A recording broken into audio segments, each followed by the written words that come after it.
ಜಂತೂನಾಂ ನರಜನ್ಮ ದುರ್ಲಭಂ ಅಂತ ಹೇಳಿದೆ. 84 ಲಕ್ಷ ಜನ್ಮದ ನಂತರ ಈ ಆತ್ಮಕ್ಕೆ ಮನುಷ್ಯ ಶರೀರ ಅನ್ನುವಂಥ ಅಂಗಿಯು ಲಭ್ಯವಾಗಿದೆ. ಏನಕ್ಕೋಸ್ಕರ ಈ ಶರೀರನ ಭಗವಂತ ಕೊಟ್ಟಿದ್ದಾನೆ ಅಂದರೆ ಶರೀರ ಮಾಧ್ಯಮ ಖಲು ಧರ್ಮ ಸಾಧನಂ, ಧರ್ಮ ಸಾಧನೆಯನ್ನು ಮಾಡಲಿಕ್ಕೋಸ್ಕರ ಇದು ಉಪಾಧಿ. ಈ ಶರೀರನ ಭಗವಂತ ನಮ್ಗೆ ಅದಕ್ಕೋಸ್ಕರ ಕೊಟ್ಟಿದ್ದಾನೆ. ಧರ್ಮ ಅಂದರೆ ಏನು? ಯಾವುದು ಆ ಸತ್ ಚಿತ್ತ ಆನಂದ ಸ್ವರೂಪಿಯಾದಂತಹ ಭಗವಂತನೆಡೆಗೆ ನಮ್ಮನ್ನು ಕೊಂಡೊಯ್ಯುತ್ತದೆ ಅದಕ್ಕೆ ಧರ್ಮ ಅಂತ ಹೆಸರು. ಈಗ ನಾವು ಒಂದು ಟಿ ವಿ ತಗೊಳ್ತೀವಿ, ಒಂದು ಮೊಬೈಲ್ ತಗೊಳ್ತೀವಿ, ಅದ್ರ ಜೊತೆ ಇಷ್ಟು ದಪ್ಪ ಪುಸ್ತಕ ಕೊಡ್ತಾರೆ ಅದನ್ನು ಯಾವ ರೀತಿ ಬಳಸಬೇಕು ಅಂತ.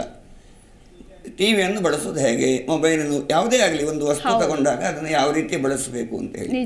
ಹಾಗೆಯೇ ಜೀವನ ಅನ್ನೋದು ಸಾರ್ಥಕ ಆಗಬೇಕಿದ್ರೆ ನಾವು ಯಾವ ರೀತಿ ಇರಬೇಕು ಅನ್ನೋದು ಧರ್ಮ ಹೇಳಿದೆ. ಧರ್ಮ ಎಲ್ಲಿದೆ? ವೇದೋಖಿಲಂ ಧರ್ಮ ಮೂಲಂ. ಧರ್ಮದ ಮೂಲ ವೇದದಲ್ಲಿ ಇದೆ, ಉಪನಿಷತ್ತಿನಲ್ಲಿದೆ, ಪುರಾಣದಲ್ಲಿದೆ, ಶಾಸ್ತ್ರದಲ್ಲಿದೆ. ಅದರಲ್ಲಿ ಯಾವ ರೀತಿ ಯಾವುದನ್ನು ನಾವು ಮಾಡಬಹುದು, ಮಾಡಬಾರ್ದು, ಇದನ್ನು ಧರ್ಮ ನಮಗೆ ತಿಳಿಸುತ್ತೆ. ರಾಮೋ ವಿಗ್ರಹವಾನ್ ಧರ್ಮ. ನಾವು ನಿನ್ನೆ ಹೇಳಿದ್ವಿ, ಧರ್ಮೋ ರಕ್ಷತಿ ರಕ್ಷಿತ ಅಂತಂದರೆ ನಾವು ಧರ್ಮನ ರಕ್ಷಣೆ ಮಾಡೋದು ಹೇಗೆ ಅಂತಂದರೆ ಧರ್ಮನ ನಾವು ಆಚರಣೆ ಮಾಡಬೇಕು. ಧರ್ಮವನ್ನು ಆಚರಿಸುವುದರ ಮುಖಾಂತರ ನಾವು ಧರ್ಮವನ್ನು ರಕ್ಷಣೆ ಮಾಡುವಂಥ. ಅಗ್ನಿಗೆ ಸುಡುವಂಥದ್ದೇ ಧರ್ಮ, ನೀರಿಗೆ ಹರಿಯುವಂಥದ್ದೇ ಧರ್ಮ. ಹಾಗೆಯೇ ಮನುಷ್ಯನಿಗೊಂದು ಧರ್ಮ ಇದೆ. ಅದು ಯಾವುದು ಅಂತ ಕೇಳಿದರೆ ಆ ಸತಚಿತ್ತಾನಂದ ಸ್ವರೂಪ್ಯ ಅಂತ ಭಗವಂತನೆಡೆಗೆ ನಾವು ಸಾಗುವುದು ಅಂತ ಹೇಳಿದರೆ ಯಾವುದರಿಂದ ಅದಾಗ್ತದೆ? ನ ಕರ್ಮಣ ನ ಪ್ರಜಯ ನ ಧನೇನ ತ್ಯಾಗೇನ ಏಕೇನ ಅಮೃತತ್ವಮಾನಶು ಅಂತ ಹೇಳಿ ಉಪನಿಷತ್ತು ಹೇಳಿದೆ. ತ್ಯಾಗದಿಂದ ಭಗವಂತನ ಸಾಕ್ಷಾತ್ಕಾರ ನಮಗಾಗುತ್ತೆ.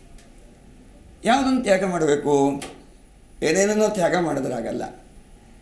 ನಾನು ಮಾಡಿದೆ, ನನ್ನಿಂದ ಆಯಿತು ಅನ್ನೋದನ್ನ ನಾವು ತ್ಯಾಗ ಮಾಡಬೇಕು.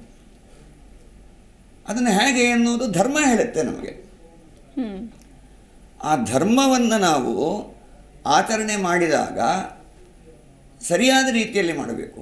ಈಗ ನಮ್ಮಲ್ಲಿ ಆಚರಣೆಗಳು, ನಮ್ಮ ಸನಾತನ ಧರ್ಮದಲ್ಲಿ ಬೇರೆ ಬೇರೆ ರೀತಿಯಲ್ಲಿ ಬಹಳಷ್ಟು ಆಚಾರಗಳಿರ್ಬೋದು, ವಿಚಾರಗಳಿರ್ಬೋದು, ಸಂಪ್ರದಾಯಗಳಿರ್ಬೋದು, ತುಂಬಾ ಇದೆ. ಅದರಲ್ಲಿ ಮುಖ್ಯವಾಗಿ ನಾವೀಗ ಪ್ರಾತಃ ಕಾಲ ಬೆಳಿಗ್ಗೆ ಎದ್ದ ಕೂಡಲೇ ಏನು ಮಾಡಬೇಕು? ಕರ ಅಗ್ರೇ ವಸತೆ ಲಕ್ಷ್ಮೀ, ಕರ ಮೂಲೆ ಸರಸ್ವತಿ, ಕರ ಮಧ್ಯೆ ತು ಗೋವಿಂದ ಪ್ರಭಾತೆ, ಕರದರ್ಶನಂ. ಎದ್ದು ಕೂಡಲೇ ಸ್ವಹಸ್ತ ದರ್ಶನ ಮಾಡಬೇಕು. ಕೈ ಉಜ್ಜಿಕೊಂಡು ಕಣ್ಣಿಗೆ ಮುಟ್ಕೊಂಡು. ಇದನ್ನು ಯಾರು ಹೇಳಿದ್ದು? ಧರ್ಮ ಹೇಳುತ್ತೆ. ರಾಮೋ ವಿಗ್ರಹವಾನ್ ಧರ್ಮ. ಭಗವಾನ್ ಶ್ರೀರಾಮಚಂದ್ರ ಪ್ರಭುವನ್ನು ಧರ್ಮ ಅಂದರೆ ಏನು ಅಂತಂದರೆ ರಾಮನ್ ತೋರಿಸಿದ್ರು. ಅಂದರೆ ಏನವರ ಜೀವನದ ನಡವಳಿಕೆಗಳಿದೆ, ಅವರು ಯಾವ ರೀತಿ ನಡ್ಕೊಂಡ್ರು ಅನ್ನೋವಂಥದ್ದು ಅದೇ ಧರ್ಮ ಅಂತ. ಅವರ ಜೀವನವೇ ಧರ್ಮದ ಸ್ವರೂಪವಾಗಿದೆ. ಅಂತಹ ಆ ಧರ್ಮದ ಆಚರಣೆಯಲ್ಲಿ ನಾವು ಯಾವ ರೀತಿಯಾಗಿ ಭಗವಂತನ ಸಾಕ್ಷಾತ್ಕಾರ ಮಾಡಿಕೊಳ್ಬೇಕು ಅನ್ನುವಂಥದ್ದೇ ಮುಖ್ಯವಾಗಿ ನಮ್ಮ ಈ ಧರ್ಮ ಸಾಕ್ಷಾತ್ಕಾರ ಅನ್ನುವಂಥ ಕಾರ್ಯಕ್ರಮದ ಸಾರ. ಜಿ ಕನ್ನಡ ನ್ಯೂಸ್ ಈಗ ನಿಮ್ಮ ಮನೆಯಲ್ಲೇ ನೋಡಿ.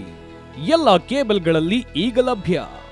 ಸನ್ Direct 292, Jio TV 1334, U digital 162, city cable 51, GTPL 17, Abhishek cables 821, rock line telecommunication 51, Shri Basaveshwara number 60, Vinayaka digital number 53, in digital number 896ರಲ್ಲಿ.